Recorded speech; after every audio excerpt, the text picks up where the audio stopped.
अब देखिए हमने सीखा बीजगणितीय व्यंजक, हमने सबसे पहले एक चर राशि सीखी, उससे ऊपर गए चर राशियों का इस्तेमाल यानी कि बीजीय व्यंजक सीखा। अब हम एक सीढ़ी और ऊपर चढ़ेंगे। एक सीढ़ी और ऊपर क्या कि चर से बनाए व्यंजक, व्यंजकों से भी कुछ बनाएंगे। अब व्यंजकों से क्या बनता है, यही आपकी सबसे इंपॉर्टेंट चीज है। अब हम बात करते हैं कि एक समीकरण क्या होता है।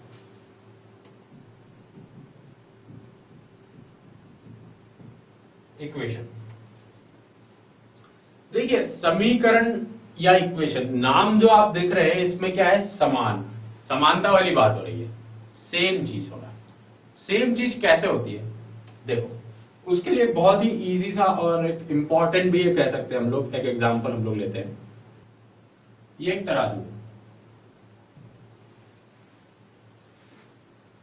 अब क्या है कि इस तराजू में यहां पर जो वजन रखा गया है एक तरफ, वो वजन x + 5 है। फिक्स नहीं पता, वो वजन x + 5 है ये पता है। और जो दूसरी तरफ वजन रखा है वो 10 है।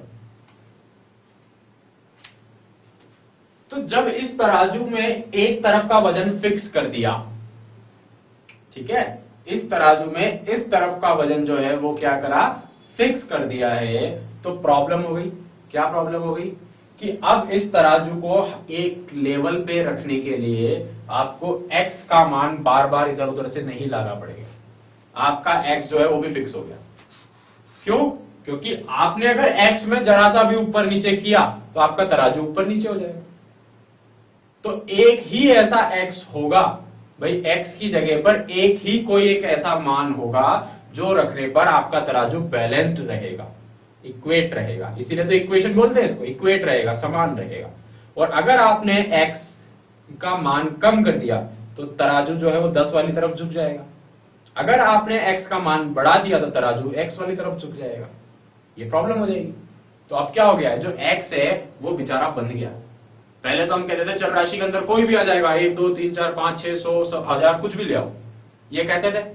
पर अब क्या प्रॉब्लम हो गई कि इसको यहां रखने से हमारा बेचारा x बंध गया, वो इधर उधर नहीं भाग सकता।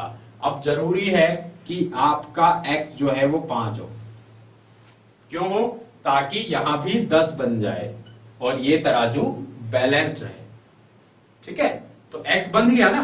तो जब ये x आपने बांध दिया तो आपने क्या कहा कि जो x + 5 है, जो x + 5 है वो हमेशा 10 के बराबर होना चाहिए।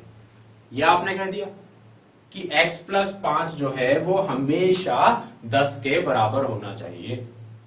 तो जब आपने बराबर के निशान का इस्तेमाल कर दिया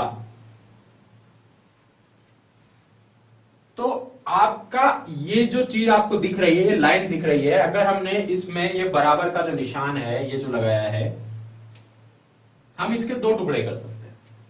हमें इसमें 2 पार्ट दिखते हैं, एक पार्ट इस तरफ है, एक पार्ट इस तरफ है। ठीक है, एक लेफ्ट हैंड साइड है, एक राइट हैंड साइड। यह आपका हो गया राइट हैंड साइड RHS, यह आपका हो गया लेफ्ट हैंड साइड LHS। तो 2 पार्ट हो गए।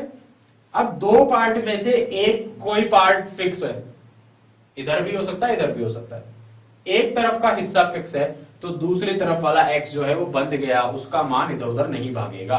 अब जरूरी है कि x का मान 5 ही रखना पड़ेगा। और जब आप x का मान 5 रखोगे तो क्या होगा, ये होगा 5 + 5 = 10, यानी कि तराजू बराबर हो जाएगा, 10 = 10, है ना। तराजू इधर उधर नहीं भागेगा। लेकिन अगर आपने x की जगह 5 की जगह 4 6 कुछ भी रखा होता तो उल्टा काम हो जाता, तराजू हिल जाता। हमको हिलाना ही नहीं था।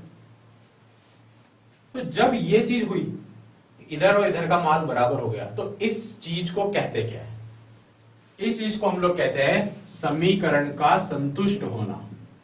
क्या होना?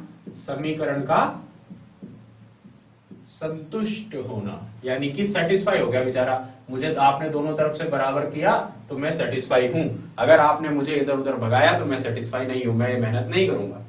ठीक है ना। वो समीकरण जो होता है वो यही कहता है कि मैं इधर उधर नहीं जाऊंगा। आपने इधर बढ़ाया तो मुझे इधर झुकना पड़ेगा, इधर बढ़ाया तो इधर झुकना पड़ेगा। मुझे झुकना नहीं है, मुझे सीधा खड़ा रहना है, यानी कि मुझे सेटिस्फाई होना है, मुझे संतुष्ट होना है। तो जब संतुष्ट होना है तो आपको कोई फिक्स वैल्यू x की आपको उसे देनी पड़ेगी, तभी वो संतुष्ट होगा। ठीक है, तो अब क्या हो गया कि जब जिस भी x की वैल्यू